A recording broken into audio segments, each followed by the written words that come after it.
Hello fellow cyborgs, today I'm going to be talking with you about War and Peace, and in fact this is going to be a 3-part mini-series because there's quite a bit on War and Peace to talk about. Today I am going to be giving you some things to think about if you are asking yourself, should I read War and Peace? Now let me hold up this monster for you. This is my edition of War and Peace, which is translated by Richard Pivier and Larissa Volkonsky. As you may know, there is an upcoming readathon this summer hosted by Ange from Beyond the Pages and Yamini from The Skeptical Reader, where they are going to be rereading and welcoming a lot of people to read for the first time War and Peace over the course of 2 months. I myself read War and Peace in about 2 months and a week, with some gap weeks where I didn't read it in between, so I think that overall that reading pace is incredibly doable. But I think that there are many other considerations for you to keep in mind if you are thinking about joining this read-along, other than is the pace going to fit your schedule. Now I hope you don't mind, but I think I'm going to be putting this behemoth down while I tell you about those, so this is what the book looks like. It may not look the same, but anyway, let's go. So for me, there are 3 defining features / challenges inherent in War and Peace. Number 1, it's a classic, and classics, in my opinion, are not necessarily as easy of a read as some of the more modern fiction that we have available to us. Depends specifically on the book, but overall, for me, classic is kind of one of those things I have to gear myself up to read. The second characteristic is that it is translated. Translated fiction always has little ends and odds that are a bit different than fiction that is written in the language that you are reading it in. Translation adds a lot of middlemen, it adds a lot of interpretation, it's inherently changing the original work because languages are not exactly the same. We do not have exact word analogs. With translated works, especially War and Peace, which I will talk about later, I think translation makes a huge difference and you need to pick your edition carefully. And finally, the third characteristic is that it is huge. My copy of War and Peace comes in without the notes as 1,224 pages. This is the longest book I have ever read. I think the second longest would probably be The Wise Man's Fear by Patrick Rothfuss, which is really close to 1,000 pages, and this is a novella on top of it. Long books are long. You spend a lot of time with it, a lot of time with the characters, but the other thing is that they are also generally big. They are large books, and if you are going to be spending many hours reading this large book, you need to make sure that you are comfortable physically doing it. Perhaps you should think about reading this in an audiobook format or an e-reader so that you don't have this physical huge object on your lap, because I found I had to get really creative in how I physically read War and Peace. So those are 3 characteristics that I think make any sort of reading experience a little bit more of a challenge, but very intelligent boys and girls and cyborgs and otherwise, War and Peace is all 3.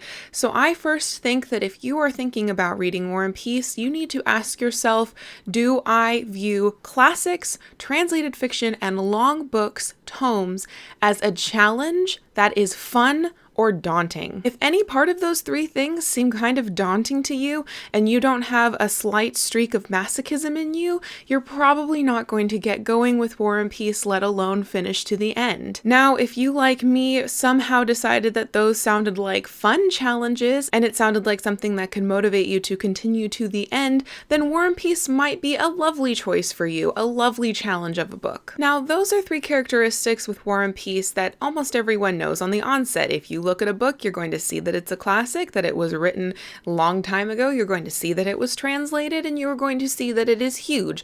But there are some other characteristics in War and Peace that I found a bit of a challenge, that I think you might find a bit of a challenge, and you need to decide whether that challenge is fun or daunting. Some translations and editions, like mine of War and Peace, have passages in French in them. In fact, the first long paragraph in this edition of War and Peace is entirely in French. The good news is that my edition also has plenty of footnotes translating those lovely French passages, and some translations don't have passages in French. But if you are at all irritated or entirely put off by the idea of having passages of untranslated foreign languages in your books, you are going to be very unhappy with some translations of War and Peace. Now, I'll talk about this in a later video, but I urge encourage you to not pick a translation specifically on whether or not it contains and it holds true these French passages, because I think it's an important aspect to the story. But there you were, forewarned that French and a little bit of German is inherent in some translations of War and Peace. The other thing that you need to know about War and Peace is that the narrative is divided kind of into flip-flopping between the lives of our fictional families who are still in society and the lives of our characters,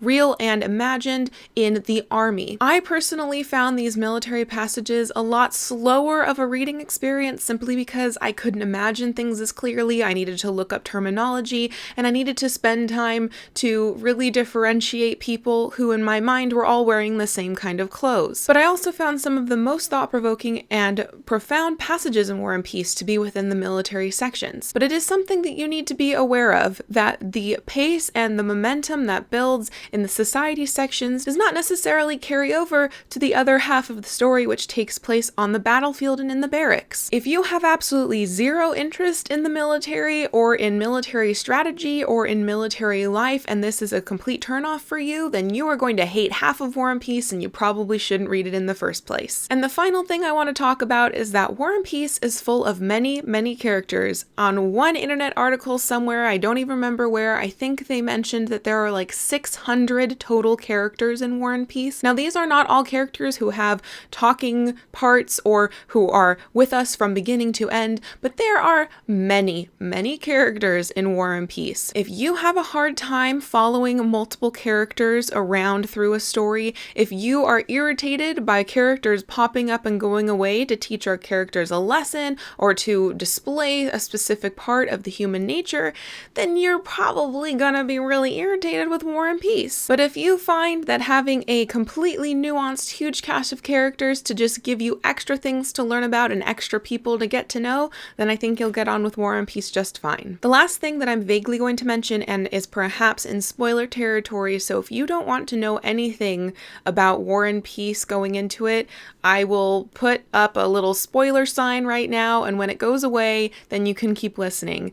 But the other thing I want you to consider, and it was something that I personally experienced, and I will talk about this more in a later video, is you need to be prepared for the ending perhaps to not be as satisfying as you're hoping. If you are going to be completely infuriated at having spent 1,200 pages on characters only for the book to end on a really odd philosophical note, then perhaps you shouldn't get into War and Peace at all. I'm still trying to come to terms with my ideas and how I feel about this, but it drastically changed how I look back at my reading of War and Peace. All right, spoilers over.